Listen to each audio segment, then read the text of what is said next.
Today we're going to be talking about thermal energy. If you look at the root word of thermal, therm sounds a lot like the word thermometer and thermos. Thermometer is the measure of how cold or hot something is, and thermos is something that keeps liquids warm. So thermal energy is talking about heat. Heat goes from hot things to cold things.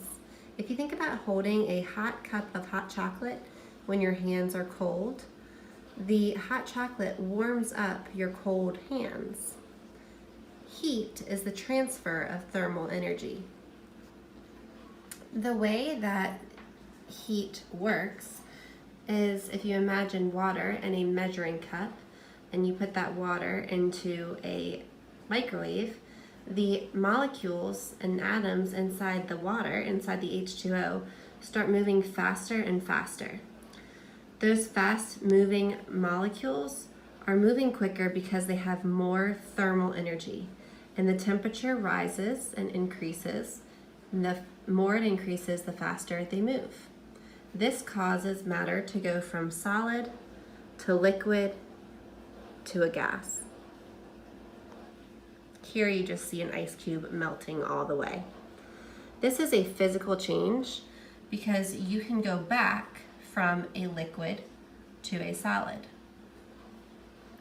Now let's talk about our current experiments. The first experiment that we did had to do with chocolate chips. We took 3 different chocolate chips and we kept one at room temperature. We put one in a hot container and we put one in the cold freezer. The hot chocolate chip melted, so it had a physical change. The room temperature one was our control and it remained the same. We did nothing to it. And the cold one got even harder and it sounded different when it rolled around in the cup. The second activity that we did had to do with heating up water and adding food coloring. We heated up 1 cup of water and we put ice cold water into another cup. And we added 4 drops of food coloring. In the hot water, the food coloring went into all of the water. It spread out as if it had melted. In the cold cup of water, it kind of stayed clumped together as if it were frozen. So the dye in the cold cup of water had very little heat and very little thermal energy was exchanged. The dye in the warm cup of water had a lot of heat, so a lot of thermal energy was exchanged and it almost seemed to have melted. Now let's talk about some scientific experiment vocabulary. You have the words independent variable, dependent variable, and constants, and they have to do with our experiment and with any scientific experiment. The independent variable is the one thing that you change. Let's think about my son Theo. I was trying to figure out how I could help him sleep better at night. I could change both his PJs to be warmer and the light in the room to be darker, but I would have changed 2 things and I wouldn't know which one worked. If I wanted this to be a true scientific study, I would only be allowed to change 1 thing, like his PJs. I would see how that works, and then I would go to if I needed to change something else.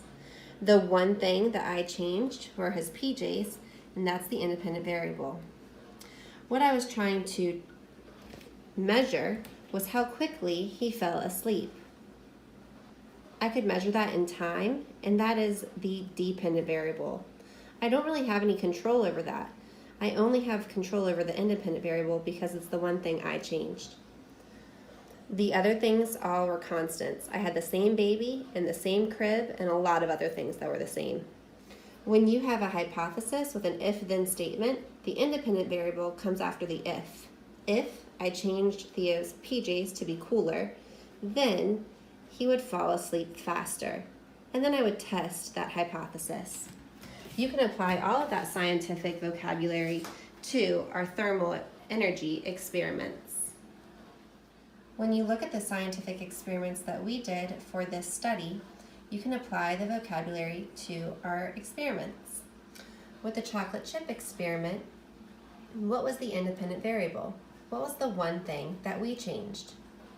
Was it the chocolate chips?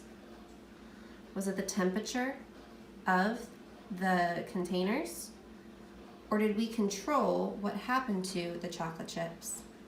We only changed one of these things.